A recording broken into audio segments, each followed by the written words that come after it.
England's rise. Since they were islanders, it shouldn't come as a major shock that a good portion of the English knew their way around a boat. But what truly set the English apart from Europe's many other maritime cultures was the body of water those boats had to deal with. The bulk of English life resides in the southeastern quadrant of Great Britain, in the general vicinity of the Thames River. The Thames provided all of the unification and local trade opportunities of Europe's other rivers, but it empties into the North Sea, one of the world's most dangerous bodies of water, frigid, tidal extreme, and storm-racked. There is no day where you dare bring your B-game on the North Sea. As the Spanish discovered in 1588 when it wrecked over half their armada in their failed invasion of England. The severity of the North Sea is the quintessential example of why it took so long for humans to master the oceans, and it was in this crucible that the English naval tradition was forged. Navies offer a flexibility that no land-bound powers can match, and their especially skilled and potent navy gave the English an unmatched advantage in the European competition for supremacy. England's maritime acumen enabled it to nimbly switch trade partners at will, keeping it an economic step ahead of all competitors.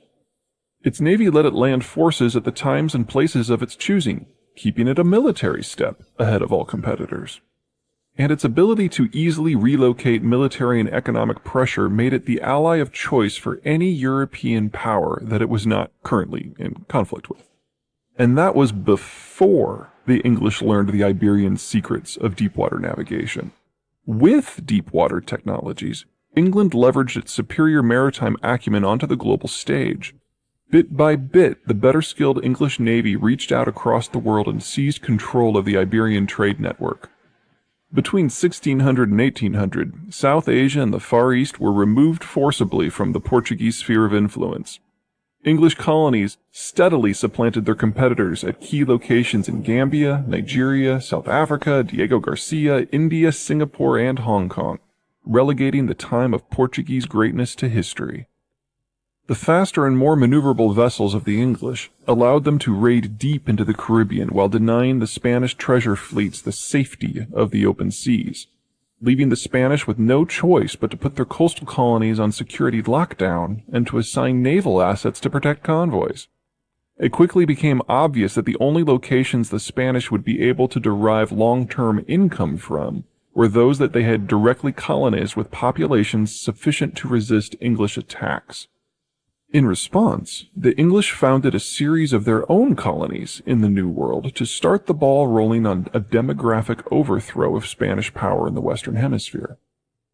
The most lasting impact of the Deepwater Revolution, however, wasn't the shifting of the spice trade, the fall of the Ottomans, or even the rise of the English or British Empire.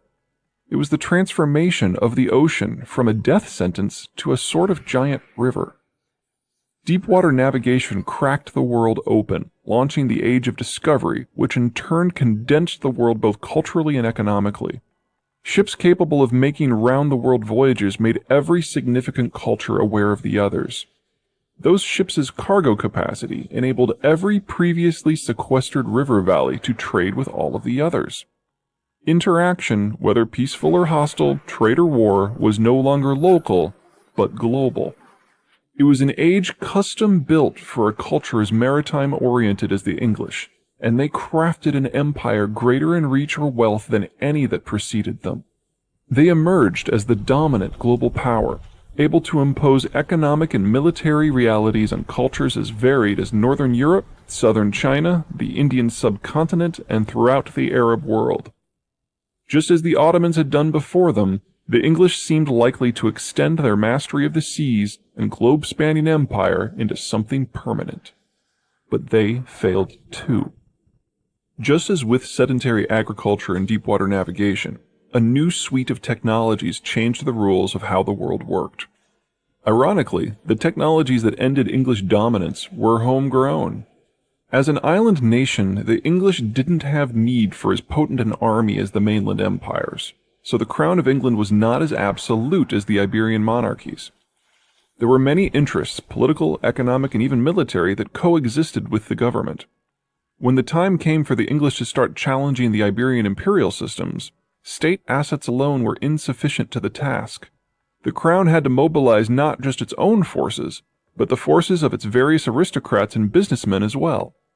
Royal dispensation was granted to a variety of private players, the most famous of which was the East India Company, launched in 1600, to pursue various interests for the greater good of the English nation.